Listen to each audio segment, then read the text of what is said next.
힙합만큼 잘 먹는 남자 먹방 유튜버 어디 없나? 야식이만큼 착한 유튜버는 또 어디 없을까? 라고 궁금하셨던 적이 있으신가요? 오늘은 야식이만큼 착하고 힙합만큼 많이 먹는 광만이에 대해 알아보겠습니다.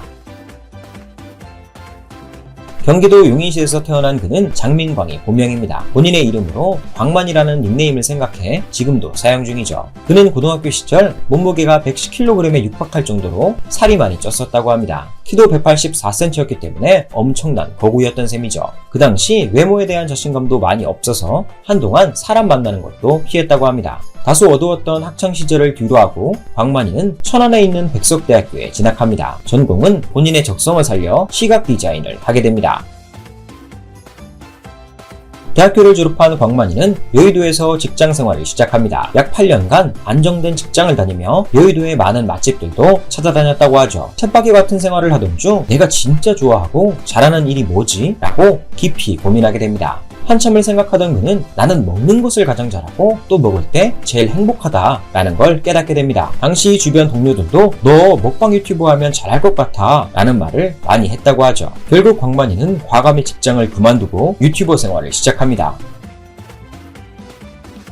광만이는 대학교에서 디자인을 전공했기 때문에 영상 편집이 어렵진 않았다고 합니다. 오히려 재미가 있었기 때문에 빠르게 유튜버 생활에 적응했다고 하죠. 직장 생활보다 재미있고 본인이 좋아하는 일을 했기 때문에 만족감도 컸다고 합니다. 2019년 1월 14일 그는 유튜브 채널을 개설하자마자 바로 첫 영상을 올립니다. 이미 만반의 준비를 한 그의 첫 데뷔작은 홍대 괴물짜장 5분 컷 성공이라는 영상입니다. 홍대 괴물짜장은 약 4인분 정도의 양이며 제한시간 12분 이내에 다 먹으면 성공입니다. 당시 광만이는 4분 58초 만에 음식을 다 먹었고 사장님은 역대 최고 기록이라며 놀라움을 표했습니다. 먹방 성공 후 남은 짜장에 밥까지 여유롭게 말아먹는 그의 모습을 보며 네티즌들은 이렇게 말했습니다. 진짜 편안하게 드시네요. 차분하게 드시는 게 보기 좋아요. 이렇게 얌전한 먹방에 반한 시청자들은 점점 늘어났고 채널은 빠르게 커지기 시작했습니다. 광만이의 방송 컨셉은 야식이 더하기 힙합입니다. 우선 야식이처럼 차분하면서도 예의 바른 모습으로 먹방을 하고 있습니다. 식당에 가면 항상 다 먹은 접시를 스스로 정리하고 주변에 피해가 가지 않도록 노력하고 있죠. 음식을 먹을 땐 쇠로 만든 숟가락이나 젓가락은 거의 사용하지 않습니다. 그 이유는 쇠랑 그릇이 부딪히는 소리 때문에 시청자들이 불편할 것 같아서였습니다. 광만이는 전용 수건도 가지고 다니는데 본인이 땀이 많아 식당 휴지를 너무 많이 쓸까봐 걱정이 돼서라고 합니다. 사실 이 정도면 지나치다고도 할 수 있을 정도의 배려심이지만 팬들은 인성이 진짜 좋다, 겸손해서 방송을 더 보게 된다 라며 칭찬 사례를 이어갔습니다. 광만이는 힙합과 같이 빠르게 많이 먹는 스타일입니다. 물론 절대적인 양은 힙합을 따라갈 수 없지만 스피드로 보면 광만이도 매우 빠릅니다. 그는 도전 먹방을 즐겨하는데 50개가 넘는 가게에 찾아가 수많은 기록을 세웠습니다. 가게 역사상 최단기간 성공 또는 가게 역사상 첫 번째 성공자란 기록도 많이 가지고 있습니다. 실제로 약 4인분의 양을 자랑하는 신촌 전보 라면의 경우는 겨우 1분 53초 만에 성공해 최고의 스피드를 보여주기도 했죠.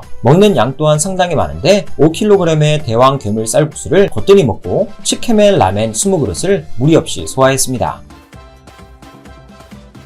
잘나가던 광만이도 2020년 화제가 되었던 뒷광고 논란을 피할 수는 없었습니다. 하지만 빠르게 해당 사실을 인정했고 한 업체로부터 220만원의 광고료를 받았다고 상세하게 밝혔습니다. 그리고 팬들에게 사죄하며 광고료의 5배인 1000만원을 한국소아암협회에 기부했습니다. 뒷광고로 받은 광고비도 다른 유튜버들에 비해선 적은 데다 평소 올바른 말과 행동으로 좋은 이미지를 만든 덕분에 논란은 금방 사그라들었습니다. 한 달간의 자수 끝에 복귀한 광만이는 이제부터 업로드되는 모든 영상에 광고를 받지 않겠다고 선언했고 지금도 여전히 이 약속을 지키고 있습니다. 사실 먹방 유튜브를 운영하는 광만이 입장에서 광고를 하지 않는다는 건 상당한 수익을 포기하는 것과 다름없었습니다. 왜냐하면 유튜브 조회수에 의한 수익보다 광고 수익이 더 클 수도 있기 때문입니다. 쯔양 같은 먹방 스타의 경우 광고 한 편당 5천만원에서 최대 1억원까지 받는 걸로 알려져 있죠. 광만이의 경우는 지금보다 덜 유명했던 2020년에 220만원을 제시받았으니 요즘같이 인지도가 더 알려진 상태에선 1000만원 정도는 받을 수 있을 거라 예상됩니다. 그렇다면 63만 유튜버 광만이의 수입은 어떻게 될까요? 유튜브 조회 수익으로만 계산해 보겠습니다. 평균 조회수를 감안했을 때 광만이의 월 평균 수익은 약 1,400만원 정도로 추정됩니다. 광만이는 현재 월 5개에서 6개 정도의 영상을 업로드하고 있는데 영상을 더 많이 올린다면 수익은 크게 늘어날 수 있을 것으로 예상됩니다. 그리고 앞으로 광고까지 받는다고 가정한다면 월 수익 3천만원은 무난하게 받을 수 있을 것으로 보입니다. 재미로나 수익적으로나 유튜버 생활에 만족하고 있는 광만이는 딱 한 가지 아쉬운 점을 이야기했습니다. 직장을 다닐 때는 동료들이 많아서 몰랐는데 먹방 유튜버를 하니 혼자 있는 시간이 대부분이라 외로움을 많이 느낀다고 말했습니다. 2023년 기준 39세인 광만이는 아직 미혼이기 때문에 더 공허함이 크다고 합니다. 하지만 이렇게 배려심도 많고 인성도 좋은 걸 보면 곧 좋은 짝을 만날 수 있을 것 같습니다. 앞으로 더 크게 번창할 광만이님의 탄탄한 미래를 응원합니다. 끝!